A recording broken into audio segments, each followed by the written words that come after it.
ஒரு குரங்கு, ஒரு அணில், ஒரு காகம்.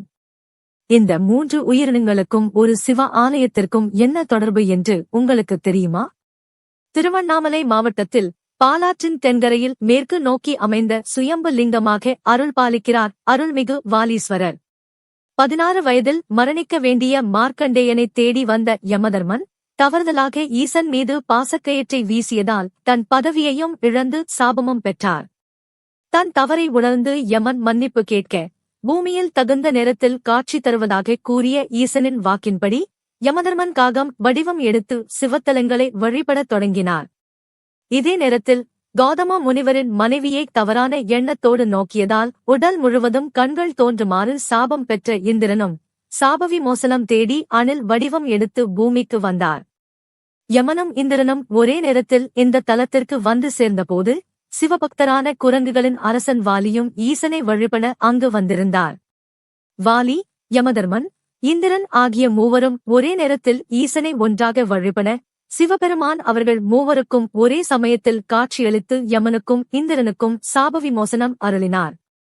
அவர்கள் வேண்டிக் கொண்டதற்கு இணங்க ஈசன் இங்கு சுயம்புமூர்த்தியாக எழுந்தருளினார்.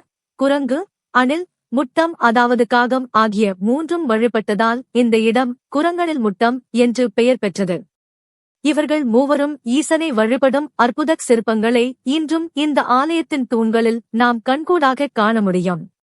வானர அரசன் வாலி ஈசனை வழிபட வந்தபோது பூக்களை கைகளால் பறிக்க விரும்பாமல் மரத்தை உலுக்கி அப்படியே ஈசன் மீது விழச் செய்து வழிபட்டார். கைகளால் கொய்யப்படாத மலர்களால் ஈசன் வழிபடப்பட்டதால் இவருக்கு கொய்யாமலர் நாதர் என்ற சிறப்பான திருநாமமும் அமைந்தது. அன்னை தன் பக்தர்களுக்கு என்றும் வளைந்து கொடுப்பவள் என்பதால் இத்தலத்து அம்பாளுக்கு இறையார் வளையம்மை என்ற திருப்பெயர் வழங்கப்படுகிறது. யமதர்மன் தன் காக வடிவத்தில் இத்தலத்து நிலத்தை கீறி ஒரு தீர்த்தத்தை உருவாக்கினார். காகம் உருவாக்கியதால் இந்த தீர்த்தம் காக்கைமடு தீர்த்தம் என்றும் சமஸ்கிருதத்தில் வயசமடு தீர்த்தம் என்றும் அழைக்கப்படுகிறது.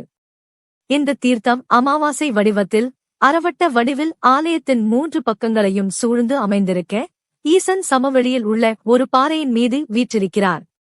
சனிக்கிரகத்தின் அதிபதியான யமதர்மன் வழிபட்ட தலம் என்பதால் சனிக்கிரகத்தின் பாதிப்புகள் மற்றும் தோஷங்கள் உள்ளவர்கள் இங்கு வந்து ஈசனை வழிபட்டு நிவாரணம் பெறுகிறார்கள்.